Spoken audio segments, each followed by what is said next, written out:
Welcome back to Whiskey with E. I'm Eric. Now today we have a whiskey without the E. We have a Scotch. Alrighties. We have Talisker. This is the Select Reserve. It is a single malt Scotch whiskey. Now, this was a part of the Games of Thrones set. I did just review the Cardew, but since I've opened this one and I have been enjoying it way too much, I figured I may as well come share my thoughts with you before it's all gone. Not that we're drinking irresponsibly, but it is enjoyable. So let's get it open. This is what I mean, guys. There's not that much left. Alrighty, so this is a non-age statement product. Now this is 45.8%. 45.8%. Now the color is obviously going to be colored with caramel colorant, E150. Definitely chill filtered. It's a Diageo product, but there you go. It doesn't really say too much at the back. I mean, I could read the box for you, but I mean, if you're not a Games of Thrones fan, then you're probably not going to know about all this anyway. This is the House of Greyjoy and all that. But I will read the bottom half here. Situated on the shores of the Isle of Skye, one of the most remote and rugged areas of Scotland, Talisker's layered flavours and signature maritime character are the result of its wave-battered shores. The western Isle of Skye is characterised by jagged peaks and wind-swept landscapes, which create this intense, smoky single malt Scotch whisky with spicy, powerful and sweet elements combined with maritime flavours. Alrighty, so let's see if we get those notes. Alrighties. Well, I know we'll do. I know we will. Alright, let's go. Pause for the cork pop. Ooh. Alrighties, here we go.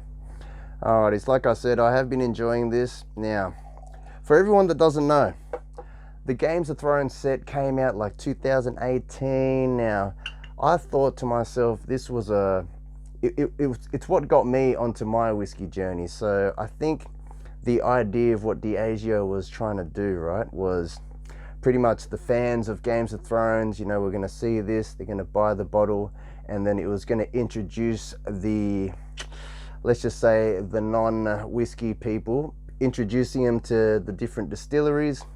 So I thought, all right, there we go. So this is going to be introducing people to the Talisker distillery. So let's see what it's all about. Now, in the future, I would like to grab a Talisker 10 to maybe compare if it's any different or if it's roughly the same ballpark. But at the moment, we are going to focus on this one. So without further ado, let's get right onto it. So like I said, we're not going to judge the color too much because it is all colored. Now, how do we know? Now look at this. All the bottles, when they're lined up in a row, you're going to see that they're all the same color, see? So that's how you can tell that there has been color added. Now, naturally, if it's whiskies from all different distilleries and aged in different casks, the color may be yellow, maybe all different. So I think this was a way that they made it all look the same, So that's why I'm saying we're not going to judge the color. So let's just get right onto the nose. All right, here we go. Oh. All right, it is welcoming. It is warm. I mean, all right, the maritime flavors that they describe maritime flavors as the sea. So you are getting a salty, briny element to this. I mean, there is a sweetness too, but it's wrapped in all this bonfire smoke. Like in the background, there is a peatiness, but it is a little bit dry. But nah, that bonfire note, it's ashy, it's tarry. And deep within, you are going to get like this slight vanilla note. Obviously, there's some spice elements there, like a peppery spice vibes going on. If you dig deep enough, you might even get like a chocolate fudge note in there. But that's really, really digging. I mean, if you're new to whiskey, all you're gonna get is, it's just gonna remind you of a bonfire. Like you're just there at a campfire, getting all that burning wood. Let's just say the nose is complex, it's balanced, you know, you're getting all that smoke, then you're getting all that sweet as well. I'm even getting like it's almost like a singed orange peel note, like a burnt orange peel note. That might be the fruit in this. You're even getting like a vibe of like a honey, like that's a sweetness in it. It's almost like a real honeyed, it's just really honeyed. It's sweet, it's honey, it's smoky. Honeyed burnt orange peel by the ocean, if that makes sense. Alrighties, enough of that. Let's have a little taste and see how it goes on the palate. Cheers, everyone.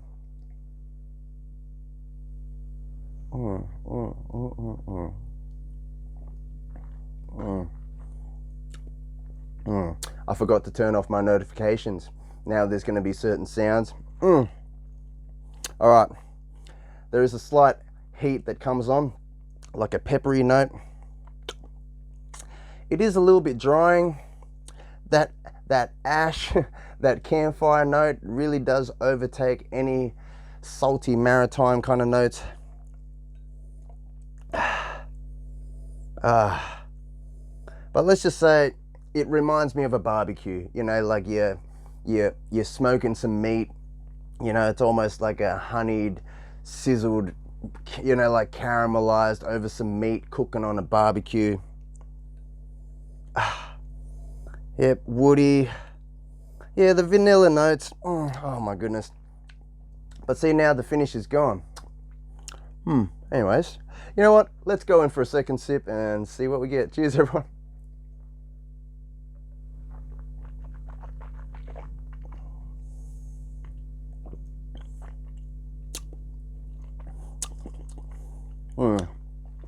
It's like a roller coaster.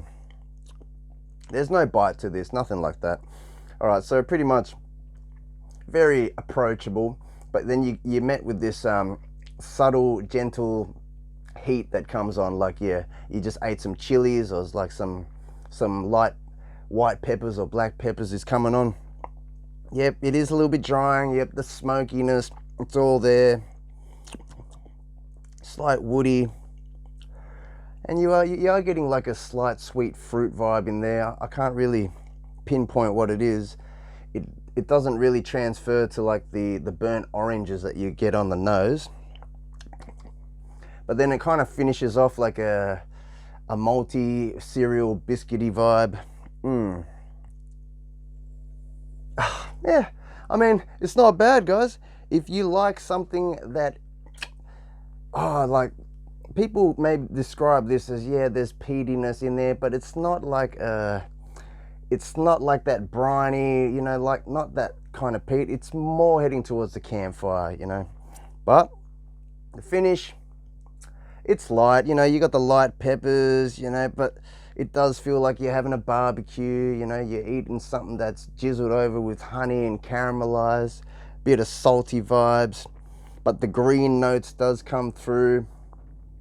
You know, almost like a grassy hay kind of vibe. But, I mean, do I recommend this? If you are a Talisker fan, then I guess you're going to want to try it, because, you know, it's kind of like every release of something may be, you know, like different permutations, you know, different variations from the same distillery. So it's always good to try different versions of something, you know, to see if you can pick out the same similarities in something. So then that's when you're going to get to know the distillery's actual new make, the actual spirit itself. And then the more you get to try, you know, the different cask finishes, you know, whatever cask or barrel that it's been aged in, then you're going to get the different variations. Now with this one, it being so predominantly smoky, I'm thinking it has to be like some really extremely charred, maybe ex-bourbon barrels or something like that. I mean, there might even be some cherry barrels in there for the sweetness. But don't quote me on this. I didn't look up the specs. I don't know what went into this. Like I said, there is no age statement on this. And by age statement, you know, you normally will see the, 10 years old or something. Now, keep in mind, if you do see that, like the Talisker 10, keep in mind that the number you see on the bottle is the lowest amount of years that is in the bottle. So there could be over 10-year-old whiskies in there, you know, but 10 is the minimal. But this, seeing as there is no age statement, the minimal by law requirement is 3 years old. So we're just going to base it at that. Could be around 3 years old. But it's not bad. If you like something smoky and you like something that is has that element of salty maritime kind of, you know, you're having a barbecue at the beach, then this might be for you.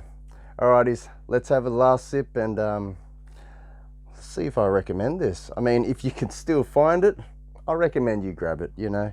It's always good to try different things, but I bought this when the whole Games of Thrones things was all going on and it was a big boom. I mean, this was probably like their first kind of limited edition-y kind of release thing that got everyone's attention. Even if you're a non-whiskey person, if you were a Games of Thrones fan, then you would have seen these bottles and maybe got into whiskey. See, I got into it during the COVID time, so you know, that's what one of the things I searched on Google, like what whiskey is collectible, or what, you know, this is how I started off on the journey. And then what came up was the Games of Thrones whiskies. Fast forward a few years, here we are now, and I finally decided to open it not too long ago, but there you go. So as you can see, every bottle that I acquire, I don't just open up straight away. Sometimes I do, sometimes I don't. We save it for a future date. But I figured it was time to try this. I had to try it. But do I regret opening this? Nah, no regrets at all. To be honest, it almost reminded me of like a less smoky version of Lagavulin, if that makes sense. So if you like the campfire vibes of Lagavulin, then this is a more like it's slightly toned down from that, you know. But it is still ashy, it is still campfire. Anyways, like, comment, subscribe. I am going to be repeating myself. Let's just finish this and break it down. Here we go.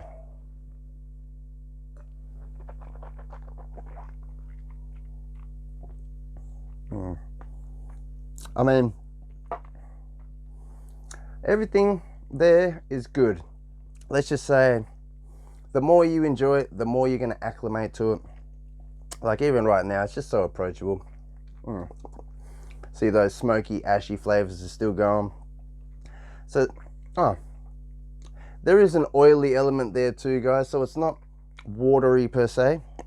But you know what? Talking about water, let's add in a drop of water just to see how that goes. So you know what? We're going to pour up another one. This is a spur of the moment. Here we go. All right. Alrighty, guys. Here we go. We got some water. Let's...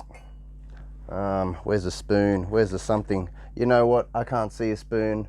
Too much effort. Oh, here we go. Here we go, guys. Here we go. Alrighties. Alrighties. We have some water. We're just going to grab a little mini bit here. As you can see, it's just going to be a few drips. Alrighties. Here we go. Drip. Just a few drips. Alrighties. Let's see if that has changed it at all. Let's see if it unlocks anything. I mean, as Ralphie would say, you should always add in some water, especially into Scotch. It will unlock the certain esters and all those oils that are trapped underneath that ethanol alcohol fumes. But to me, I feel that this really probably didn't really need much water, but for science sake and just to see how it goes, here we are. All right, on the nose, let's see if that water's done anything.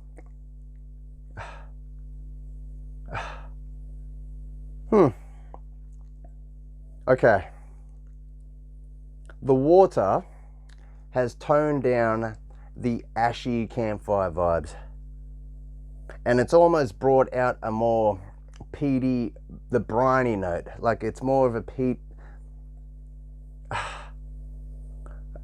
while bringing out more vanillas and something sweet there. probably hints of caramel, some sweet kind of honey drizzled over some kind of stone fruit.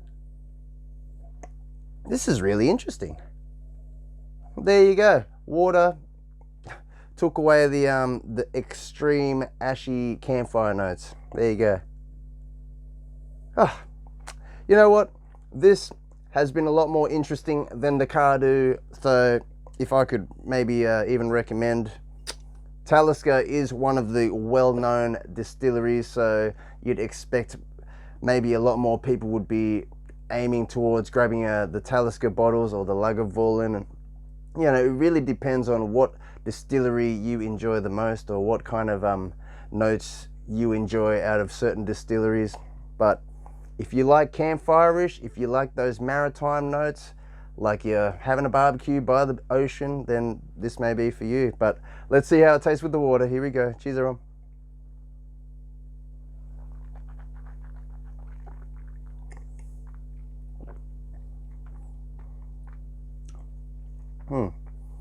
Now, I think the water took away the that pepper spice. You know, there was a heat, like a chili heat that rolls in originally, that I feel is not there anymore. But that campfire vibe, you're still getting all that. There is still like a sweetness there. It is still oily. You know what? This is not bad, guys. This is not bad. I've been enjoying it, obviously. I mean, I did have a friend come over and I shared this with him and he enjoyed it too. So there you go. That's what whiskey's all about, guys. It's about sharing. It's about creating memories, you know, enjoying it with someone, or reviewing it for you guys, enjoying it by myself, but technically with you guys. So I'm not by myself. Yous are here with me, sharing my journey with yous. Alrighties, let's just say the water, yeah, I like to keep things barrel proof. I like to, that's just me. But if you are starting off, it's always good to add in some water or ice cubes if you haven't got to the water drip level. Then it will take away that heat. You know, you might see it as the bite, that ethanol, that alcohol burn or whatever. But sometimes I feel it takes away that warm, long finish. But it's still nice. It's still beautiful with the water either way. So there you go. It holds up with water. There you go, guys. All right, I'm out of here. I'm repeating myself. Like, comment, subscribe, and I will catch you all next time. Let's finish this Salancheva. Cheers, everyone.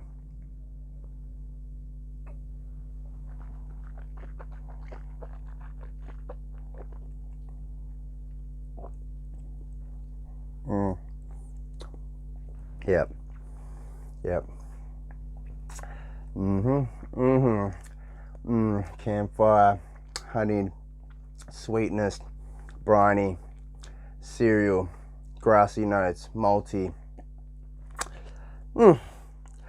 It sends you on a wave, this one. It really does send you on a wave, guys. So if you like something that's gonna send you on a wave, got elements of lots of things in there, smoky, sweet, vanilla-y, caramel, honeyed, then you know what?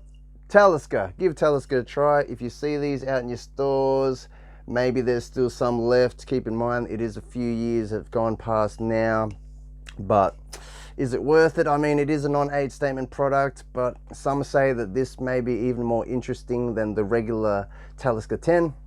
But I haven't done a comparison yet, so I can't personally say. But if you want to see that, let me know in the comments and I will do that for you. All right, guys, I'll catch you all later. Drink responsibly, and like always, don't shot it. Sip it slowly. Tea's hot, sip it slowly. Where is that from? Mercury Rising. Anyways, laters all.